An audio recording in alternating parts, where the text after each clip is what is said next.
Welcome to this episode of Doomsday T on DC. And what I'd like to talk about a little bit tonight is I'd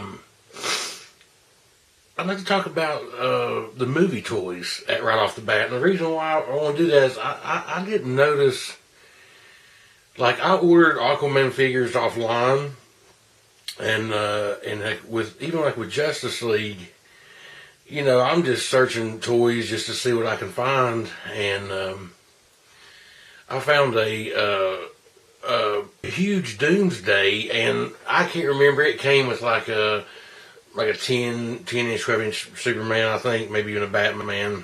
But honestly, it works well with the 6-inch figures, and I'll show you'll see on the B-roll clip while I'm talking here on the video what I am talking about. And I don't understand some of the marketing, and is it because it's been so dark? Like, the movies have been so dark, and they went. I mean, I don't know. You're still marketing to kids. I mean, come on. There's Batman, Superman, Wonder Woman. And for those of you all, might not know, over the last 20 years, probably longer, anything Wonder Woman, DC puts out with Wonder Woman statues, figures. I mean, they're sold out. They're gone. Of course, with Harley Quinn too. But I want to focus on Wonder Woman for a minute. We should have had a Wonder Woman movie. I mean, of course, I could say 80s, 90s, whatever. But I felt like at the turn of the century, we should have had a Wonder Woman movie. But what we eventually got is perfect. I mean, you couldn't ask for a better Wonder Woman than Gal Gadot. She's perfect. If you're not charmed by her smile, by her laugh, just her demeanor, like, watching like B-roll film or watching her outside of the movie, then you're dead. You're emotionally dead. I mean, she's just so adorable, and then to play such a great iconic character and it to be this woman. This girl is Israeli, and regardless of any kind of politics in the world, her being Israeli means that you've got to serve at least a year, maybe 2 in the Israeli army. So whenever you're 18, everybody does it. So this girl's been trained in Krav Maga or whatever, I mean, she might be Wonder Woman. But going back to the toys, with Shazam, I mean, I've not read one bad thing about Shazam. Of course, everybody says it's a family movie. It's definitely something that DC needed as far as just in tone. But it makes you care for the family, you care for what's going on in the movie, and of course it's got humor and there's some dark or whatever. But apparently it's real thorough. From everything I've read, it's real thorough in the story. It's taken a lot from the 52 series. So that's that's fine. That's the people that have grown up on that, and that's what you've got to learn. People that are in your 20s and maybe even in your 30s, and that's what I've learned over the years. I mean, I understand not embracing certain changes about certain things. Like, sometimes it's just dumb, like what they do.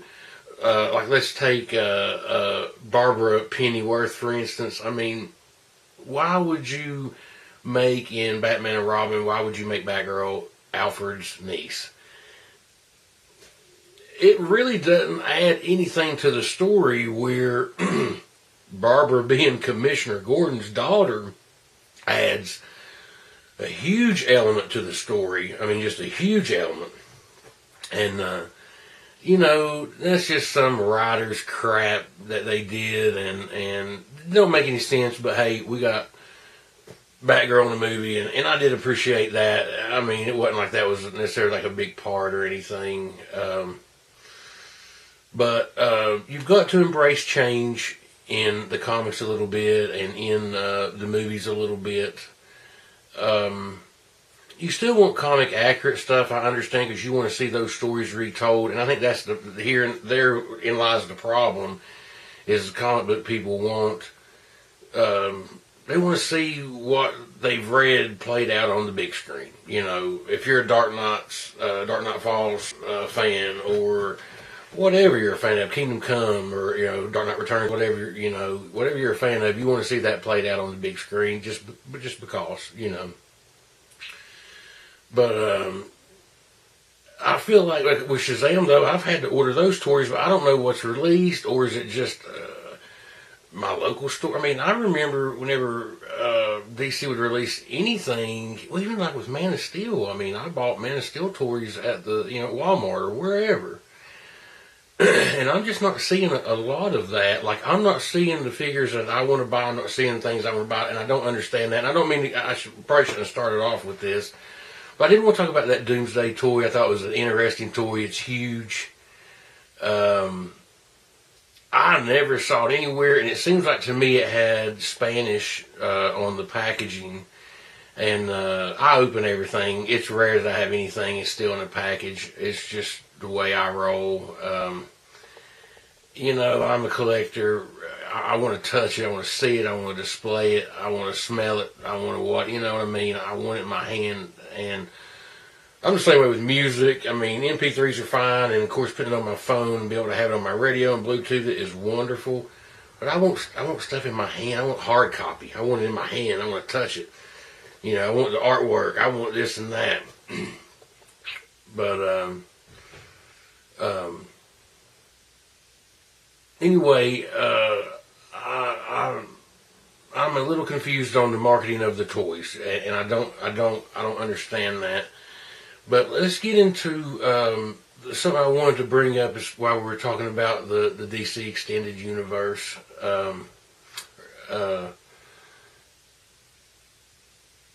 The Black Adam movie. Since we're talking about Shazam, and Shazam's getting ready to come up, and I'll be able to see it in a couple weeks, and I'll give you my review on it.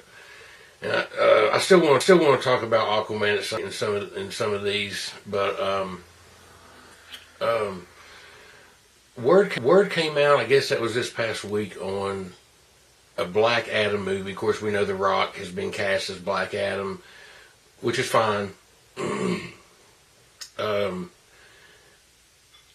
And everybody was wanting to know, well, how are you going to have a Black Adam movie, without Shazam?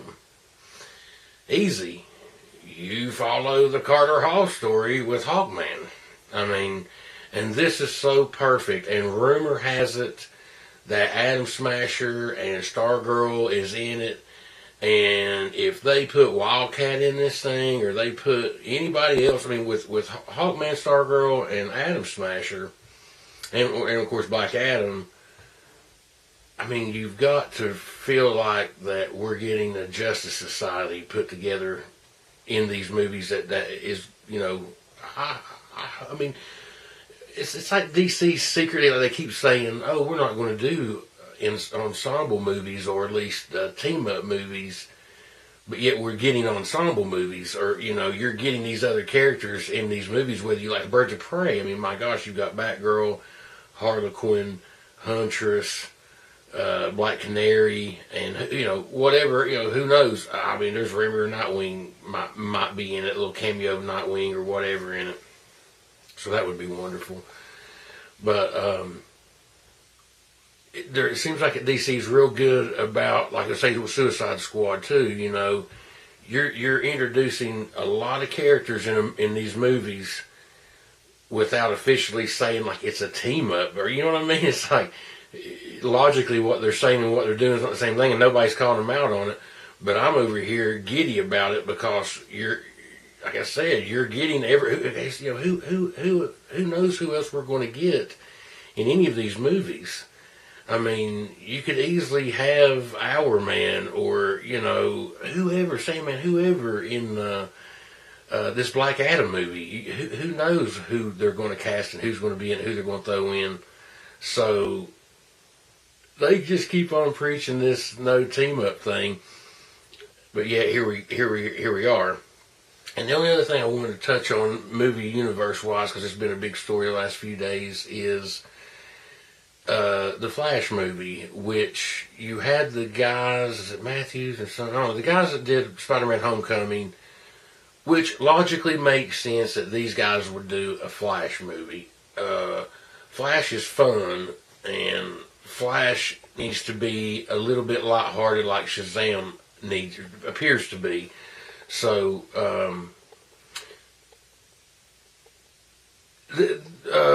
so you've got Ezra Miller and the legendary Grant Morrison that redid the Justice League comics and made them wonderful, and has wrote plenty of offshoots and this and that and Batman stories, and Grant Morrison is a wonderful comic book writer. So you've got Ezra Miller and Grant Morrison that's came to Warner Brothers and been like, Ezra don't want to do this light-hearted Flash movie, and he wants a shot with him and Morrison writing a more darker, I guess, Zack Snyder verse Flash movie. So, as I said in the first episode of Doomsday on DC, or Doomsday T on DC, Ezra Miller wouldn't have been my first choice for Barry Allen. So, are they going to recast him? I mean, what if is this going to work? I mean, are they going to accept this other script by Grant and Ezra Miller that's both writing this script? I mean, once again, I'm not complaining. If this works out and the script is great, then I'm all for it, because I want as many solo movies, as many team-up movies as they can put out. I mean, I want one a month, or one every other month, if they would do it. But cutting out, and because I mean, these guys have moved on. The guys that were writing the Flash movie and had wrote Spider-Man Homecoming, if I'm not mistaken, they have moved on at this point. I'm not sure if they're under contract with DC or not, or if they have a script wrote. I think they did, or they do have a Flash script wrote. And you've got Ezra Miller and Grant Morrison writing a darker script because they thought it was too light. Scares me a little bit, just because I feel like these guys that wrote Spider-Man Homecoming, I feel like probably had the tone right for a Flash movie. And come on, it'd been real easy to interchange Barry Allen to Wally West. I mean, if they wrote the movie and it was Barry Allen and Ezra Miller, and that's what they were going to do with this movie that was with the Homecoming writers, and Ezra Miller all of a sudden, well, I don't want to do it because it's not what I want, whatever. It's real easy to recast it and write in Wally West instead of Barry Allen as the lead, and recast the guy and bring it in, and then you got a Flash movie with Wally West that's this fun, Homecoming-esque movie. So we'll see how that plays out. This is definitely a little bit of interesting drama, and I'm just going to touch on this a little bit because there's too many of these stories, I guess, in the world. But the guy that was over, oh gosh, he was the Asian guy that was over, basically, I guess, the DC Entertainment division or whatever. And I don't know the whole story. I ain't read it because I don't care. I do care. But apparently there was some consensual something with this girl and somebody being cast and whatever. And so it was a little shady, and this guy's been fired, or he's quit or resigned or whatever. Okay, good. And this guy has said certain things that a lot of DC fans didn't want to happen and didn't like. But like I said, what I just said, what they have been putting out, though, has been, we're still getting a bunch of DC characters in these movies. And I think even with the Shazam movie, from what I'm understanding, I'm really trying to stay away from spoilers on it, but we're getting some sweet stuff, and we're getting the whole Shazam family. So, like I said, this guy, even though he said, what he has said about doing the team-ups, it seems like we're still getting team-ups in these movies. So, I'm definitely happy about it. I'll take it, that's for sure. And as far as comic book news this month, I wanted to touch on the Nightfall series, which when it first came out, and then once again, introducing villains, you never know how that's going to be, and Bane has been a villain that took off and has been one of the main Batman villains ever since Nightfall. Played out really well. Bane, of course, in Batman and Robin, was a goon. Why would you even basically just use the name Bane and made him a goon? And he was, it wasn't Bane, and Bane's a smart guy. And so, whatever, I guess I just wanted to throw that in to maybe squeeze him in a movie. But, of course, in the Nolan trilogy, Bane was more human. He didn't pump up on the venom. I appreciate it's not, and that's probably my least favorite of those three movies for sure. And let me tell you, as much as I like Dark Knight Returns, man, come on, Batman Begins is one of the best origin movies. I've watched it over and over. Batman Begins to me is just one of the best hero movies. To me, it's definitely the best Batman movie that I saw. But anyway, the realistic Bane, the realistic Batman, the realistic Joker, the realistic Nolan trilogy, you've got to, I totally respect it.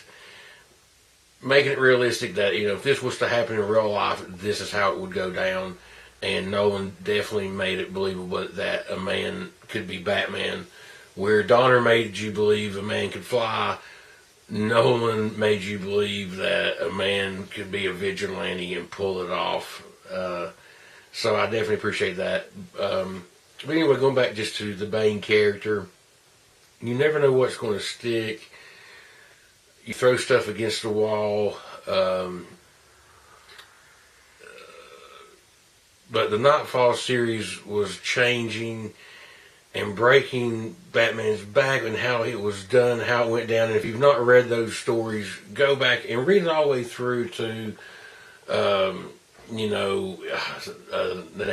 Dark Knight Rises, but Dark Knight Falls. Oh gosh, but just read through to where Shiva trains Batman, or gets Bruce. His back is healed, and Shiva is training him and puts out those assassins on him and everything. You've got to read all the way through those books and get the full story. You can't stop at Nightfall. But I just always enjoy whenever they can sell a villain to you and it works. And because my first gut instinct a lot of times is, I don't want to like this guy. I don't want to like this villain. But, it wasn't, even though Bane is powerful and Bane is this and that, Batman was pretty wore down. It was, the story surrounding the eventual breaking of the bat is a great story, and Bane, he deserves, I guess, his place in the Batverse as a villain, and I'm looking forward. I love him in the games. He's always a hoot to try to beat in the games.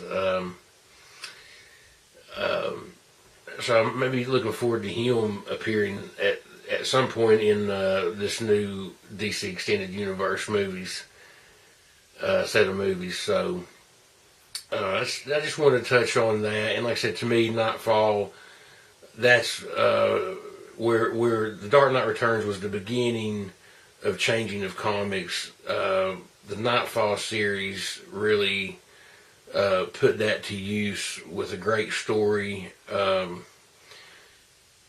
Just adult enough and just kid enough for kids, teenagers, young adults to enjoy those comics. And to me, that started DC's run of just really good stories, and it started to me with Nightfall.